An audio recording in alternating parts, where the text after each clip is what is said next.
Assalamualaikum warahmatullahi wabarakatuh. Dengan saya Ahmad Salahuddin Alafuni.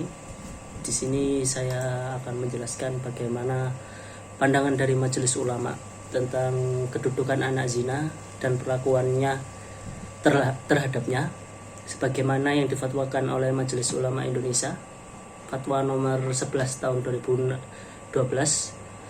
Dengan saya Ahmad Salahuddin.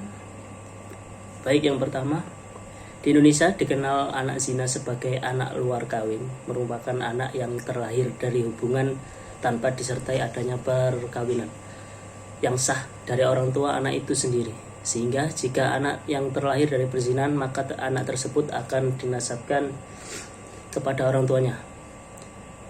Pada umumnya, seorang anak yang terlahir, baik dia terlahir dalam perkawinan yang sah ataupun terlahir di luar perkawinan, maka si anak seharusnya memang seperti anak yang lainnya yang terlahir dalam keadaan suci tanpa membawa dosa bawaan dari perilaku yang dilakukan oleh orang tuanya jika ia terlahir tanpa ada hubungan perkawinan yang sah.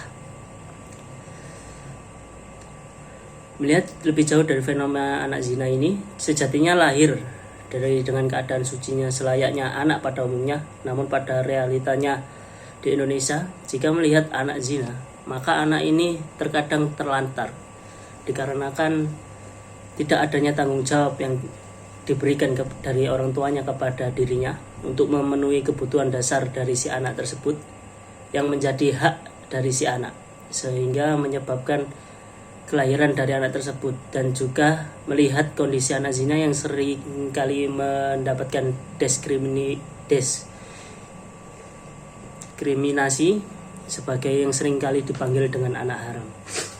Melihat jika mengapa seorang anak zina dinasabkan kepada ibunya, hal ini terkait bagaimana pada zaman Rasulullah. Yang pertama, ada perebutan anak di antara Sa'ad bin Abi Waqqas dan Abdul ibnu Zam'ah. Sa'ad berkata, "Ya Rasul, itu anak saya, anak dari saudara saya Utbah ibnu Waqqas. Dia sampaikan ke saya jika anak itu adalah anaknya, dikarenakan adanya kemiripan di antara dia dan anaknya." Lalu Abdul ibnu Zam'ah berkata, "Jika anak itu adalah anak dari saudaraku, ia terlahir dari pemilik kasur firasi, ayahku, dari ibunya, dan Rasul mendekati si anak untuk melihat rupa dari anak tersebut dan berucap, jika anak tersebut adalah saudara dari Abdul ibnu Zam'ah, anak itu lahir dari istri firasi, dan bagi seorang pezina dihukum lempar batu." Dan didapati hadis Nabi yang lainnya ketika seorang sahabat mengatakan jika anak itu adalah anaknya, dikarenakan ia menzina ibunya pada zaman jahiliyah tersebut dahulu. Dan Rasulullah bersabda, tidak ada pengakuan anak dalam Islam, dan itu adalah anak dari suami sang pemilik kasur bagi perempuan yang melahirkannya.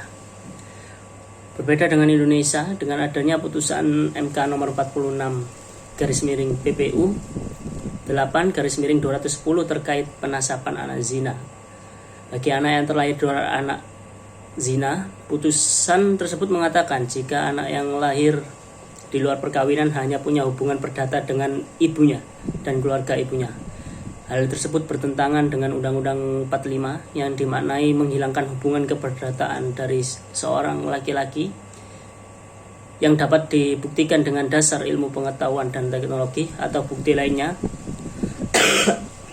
dapat dijadikan bukti jika laki-laki ia punya hubungan dari sebagai ayahnya. Berkaitan dengan adanya putusan MK tersebut beserta realitanya tersebut sebagai anak zina yang terlantar dan seringkali diejek dan didiskriminasi, maka MUI memandang perlu untuk mengeluarkan fatwa tentang bagaimana kedudukan serta bagaimana memperlakukan seorang anak zina ini.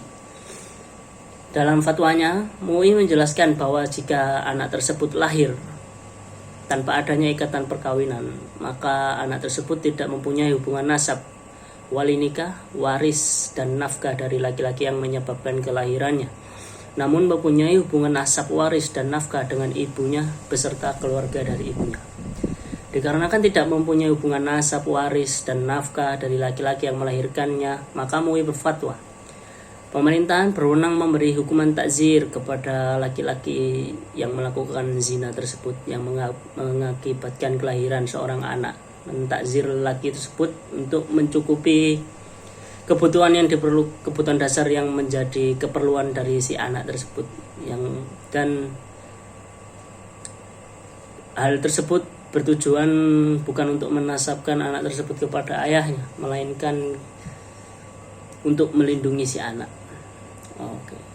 Majelis Ulama dalam menjelaskan fatwa berikut, Majelis Ulama menggunakan kaidah turunan sebagaimana ad-dararu yuzal, yang itu kemudaratan itu hendaknya dihilangkan. Yang pertama ada kaidah turunan yang pertama, ad-dararu yudfa'u bi qadri imkani. Segala mudarat bahaya harus dihindarkan sedapat mungkin. Penggunaan kaidah tersebut dikarenakan jika suatu anak itu terlahir dari rahim seorang pezina, namun sebagaimana fitrah seorang anak yang baru lahir tersebut, dia tidak menanggung dosa pezina yang dilakukan oleh orang tuanya, dan yang berhak dari dosa tersebut adalah yang melakukan zina, dan orang yang melakukan zina itu diberi hukuman had dan oleh pihak berwenang untuk menjaga keturunan, sehingga MUI berfatwa jika anak zina tersebut dinasabkan kepada anaknya. Di sini selanjutnya ada kaidah turunan yang kedua, ad-dararu la yuzallu bid-darari. Bahaya itu tidak boleh dihilangkan dengan mendatangkan bahaya yang lain.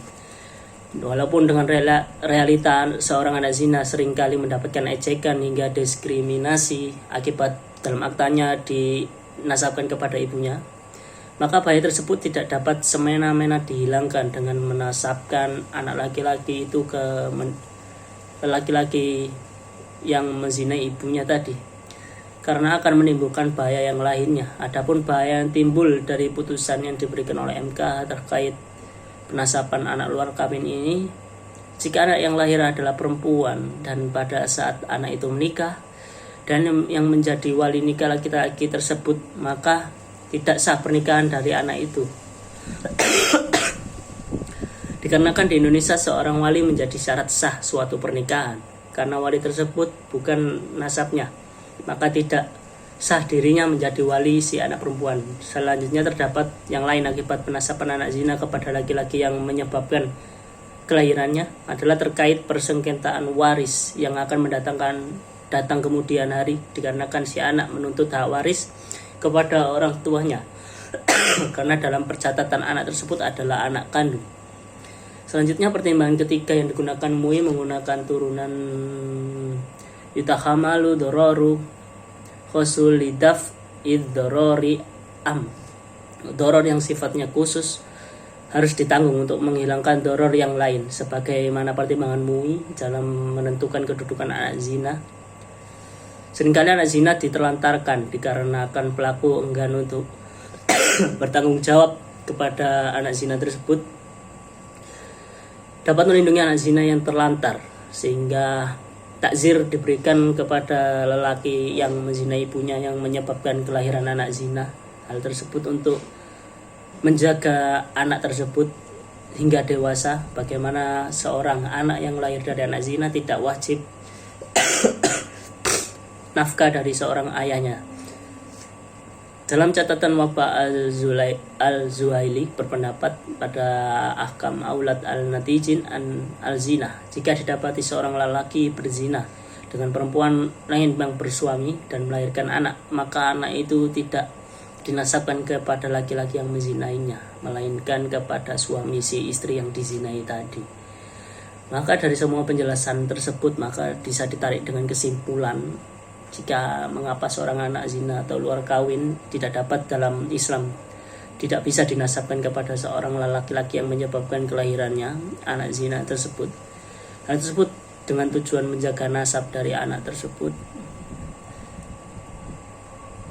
Quran hadis telah menjaga anak zina tersebut, karena bagi orang anak lahir yang lahir baik dari hasil zina maupun anak sah, fitrahnya adalah suci, meski anak zina akan menanggung beban akibat dinasabkan kepada ibunya. Maka dari itu adanya kaidah fiqh sebagai salah satu cara Majelis Ulama Indonesia untuk menjelaskan fatwa ini, karena dalam proses penyelesaiannya permasalahan kaidah fikih digunakan karena cenderung dapat merinci hal-hal yang sifatnya umum, baik melalui 5 kaidah utamanya atau dari kaidah turunan dari kaidah utamanya. Wallahu alam. Wassalamualaikum warahmatullahi wabarakatuh.